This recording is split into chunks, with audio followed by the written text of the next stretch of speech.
విజయనగరం జిల్లా గంటేడ మండలం తామరపల్లి గ్రామం అండి మాది. మేము ఇక్కడ ఎకరన్నర పొలం చేస్తున్నాం.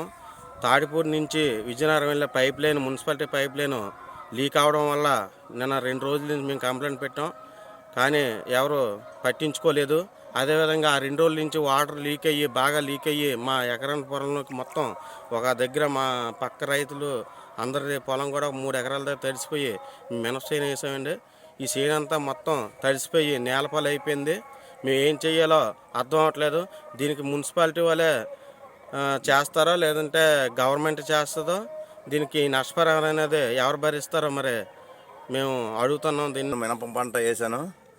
ఈ విజయనగరం వెళ్ళి మున్సిపాలిటీ నీరు నిన్న చెప్పి అలా వచ్చి చూసి రేపు కడతాం అనుకుని వెళ్ళిపోయి ఇవాళ ఏకంగా మొత్తం బర్న్ అయిపోయి ఏకంగా పొలం అంతా తడిసిపోయి మినప పంట అంతా పోయిందండి.